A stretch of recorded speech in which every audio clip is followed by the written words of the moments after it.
Antonio Tony Montana, one of cinema's most iconic gangsters, was loosely inspired by real-life mobster Al Capone, also known as Scarface. But Scarface isn't just a story about drugs and violence. It's a story about money, mindset, and how to move millions in the shadows. Scarface is a blueprint, a financial playbook for how the underworld launders dirty cash. In this video, we're not just breaking down the film, we're unpacking the characters, the empire Tony builds, and how he uses one of the most effective money laundering strategies and still gets caught. If you want to understand how the cartel money game really works, start here. The story begins with a real-world event, one that changed American immigration forever. Before Tony Montana became Scarface, he was just another face in the crowd, one of 125,000 Cubans who fled to Miami during the 1980 Mariel Boatlift. But not everyone on those boats came for freedom. Fidel Castro used this chance to send criminals and mental patients from Cuba to the US, unloading thousands of undesirables onto American shores. It was political, Castro's way of saying, "You want our people? Take our problems too." Miami was overwhelmed, and in the middle of the chaos was Antonio Tony Montana, scarred, ruthless, and carrying more than just a criminal past. He claimed to be a political prisoner, but the tattoo on his hand, a mark used for assassins in Cuban prisons, told a darker story. Officials didn't buy it. With no green card, Tony's thrown into Freedom Town, a fenced-in refugee camp under a freeway. Like many desperate immigrants, he turns to the underground economy. Cash jobs, dirty deals, crime, but Tony's not here to struggle. He's here to take over. Opportunity comes in the form of blood. Frank Lopez, a Miami drug lord, offers a deal. Kill a former Castro ally named Emilio Rebenga, and you get a green card. Tony doesn't hesitate. During a staged riot, he stabs Rebenga to death. That one act of violence buys him freedom in America. With his green card in hand, Tony starts small. He washes dishes for pennies, but ambition doesn't stay quiet for long. He and his best friend Manny meet Omar Suarez, the right-hand man of Frank Lopez. Omar offers them $500 to unload marijuana from a boat. Tony, bold as ever, pushes back. "Marijuana is easy. If we're risking our lives, we want $1,000. Omar, annoyed, tests Tony with a more dangerous job, a $5,000 cocaine deal with a crew in Little Havana.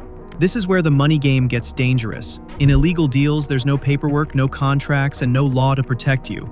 It's all trust and muscle. Tony's deal goes bad fast. Hector, a rival dealer, tries to steal the money without handing over the product. This is the risk of running a cash-based criminal business. No refunds, no receipts, no customer service. Only power and fear keep the system in check.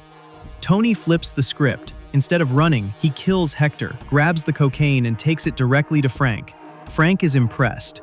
In the underworld, trust is built through action, not words. Tony proves he's fearless, and more importantly, he's reliable. Frank brings him into the organization, but Tony isn't satisfied with being a soldier. He wants to be a boss. Soon, he and Omar travel to Bolivia to negotiate a cocaine deal with Alejandro Sosa, a powerful cartel leader. They're representing Frank Lopez, who stays behind in Miami due to a legal trial. That trip to Bolivia would change everything, because Sosa wasn't just a supplier. He was the gateway to a global drug empire. He ran one of the largest operations, stretching from South America to Europe and the US. And soon Tony would need a way to hide millions. Sosa produces 200 kilos a month, but needs a reliable US buyer for 150. That's 1,800 kilos a year. He offers to sell it at $7,000 per kilo. That's $1.05 million per month, or $12.6 million a year, if the buyer picks it up in Bolivia. But picking it up in Bolivia means the buyer takes all the risk. Jungles, ports, checkpoints, and corrupt officials stand in the way. Tony suggests a smarter plan. Split the risk. Sosa delivers the product to Panama, and Tony's crew handles the US leg, where 1 in 9 shipments are typically seized. The new price? $13,500 per kilo. That means Tony's side would pay $2.025 million per month, or $24.3 million a year. But the street value in the US is $30,000 per kilo. So 150 kilos would bring in $4.5 million a month. After costs, the profit is $2.475 million monthly, or nearly $30 million a year. Omar objects. He insists only Frank has the authority to make a deal this big. But Tony doesn't back down, and that catches Sosa's attention. Suspicious, Sosa reveals that Omar is actually a police informant and has him thrown from a helicopter.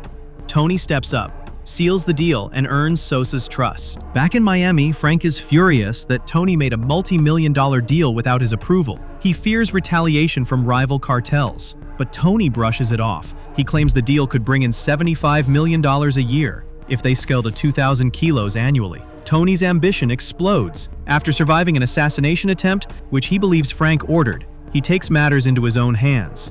He kills Frank. Then he takes Elvira, and with her, he takes the empire. Tony's takeover of Frank's cartel is like a hostile business acquisition. In the corporate world, you buy out your rivals. In the underworld, you kill them. He inherits the network, the clients, and the cash flow. Tony's $75 million projection shows his obsession with scale, but also sets him on a collision course with rivals, especially the Colombians. And from here, the real money game begins. Tony's empire is pulling in up to $15 million a month from Sosa's cocaine, but mountains of cash attract attention and trouble. To clean the money, Tony sets up fake businesses under Montana Management Company, nightclubs, car dealerships, and phony companies that report fake sales to make the cash look legit. It works for a while, but as the volume grows, so do the risks. Tony's banker warns him. The IRS is cracking down after Time magazine published a major investigative article exposing how drug lords like Tony are laundering money. And now, the fees go up. 10% for $20 bills, 8% for $10 bills, and 6% for $5 bills. Laundering $20 million could cost Tony nearly $2 million. Furious, Tony looks for a cheaper way. That's when he turns to Seidelbaum, a mob-connected money man who charges just 4%. Here's how the laundering works. Not shown in the movie, but based on real cartel tactics. Seidelbaum isn't just a criminal. He's a high-powered lawyer who quietly works with politicians, billionaires, and traffickers. He connects Tony with an offshore agent in the Cayman Islands, who specializes in setting up shell companies, businesses that exist only on paper. The agent creates Sunset International Holdings, a company run by dummy directors, people paid to sign paperwork while the real owner stays hidden. The shell company opens a bank account. Tony, through his lawyer, deposits a few $1,000,000. No red flags. The account technically belongs to Sunset Holdings, not Tony Montana. Weeks later, Seidelbaum moves the money again, this time to another shell company in Panama called Pacific Blue Trading Company. The amounts don't match perfectly. That's intentional. It breaks the money trail. Still, Tony's name never appears. Dummy directors sign everything. Now comes the final trick. To bring the money back to the US legally, the Panamanian company issues a loan to Tony's cousin, who owns a small chain of laundromats in Florida. On paper, it looks like a legitimate business loan from a foreign investor. The money is wired in, taxed lightly, if at all, and just like that, dirty money becomes startup capital. If anyone asks, it's just a family business repaying a loan. This method, layering offshore entities, hiding ownership, and routing cash through fake loans, is used by real cartels, corrupt politicians, and elite white-collar criminals. In Scarface, we only see the results: flashy cars, mansions, stacks of cash. But behind it all is a web of ghost companies, offshore banks, and forged documents. Tony wasn't an accountant, but he had the right people to build the smokescreen. During a deal with Seidelbaum, he deposits $1,325,623, including a $284,600 check made out to Montana Realty Company, another front used to disguise drug profits as real estate income. But even with the perfect setup, the House of Cards begins to wobble. They argue over a small $1,500 discrepancy. But that's not the real problem. The real problem is Seidelbaum. He's not just a shady launderer, he's an undercover federal agent. The feds had Tony on hidden camera, laundering over $1 million through fake shell companies. Tony thought he was saving money, just 4% in laundering fees instead of the bank's 10%. But that shortcut cost him everything. Caught on tape, linked to fake companies, with checks in his name. Tony is hit with money laundering, tax evasion, and RICO charges. One bad deal, just to save a few $100,000, takes down a $100 million empire. Tony was arrested for laundering $1.3 million and tax evasion.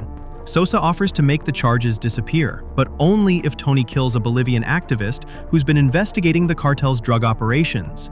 Tony agrees, but when he sees the activist's family, he can't go through with it. Instead, he kills Sosa's assassin, and that betrayal seals his fate.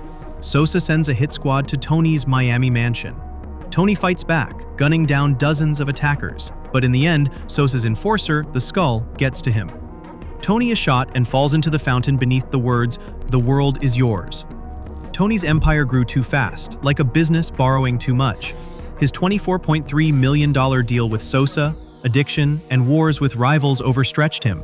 In finance, this is over-leveraging, taking on too much risk for the reward.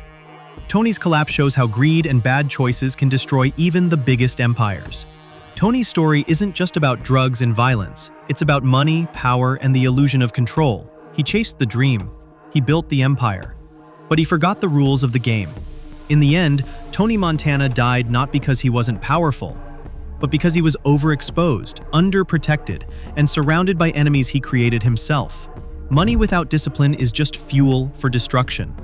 The world was his for a moment, but in the game of money and power, it's not just about how much you make. It's about how well you protect it. Money never sleeps on Wall Street, and neither does on our channel. Watch all the mind-blowing Wall Street stories and explore intriguing money movies, all here in one place. Like this video and subscribe to The Money Game to level up your financial game today.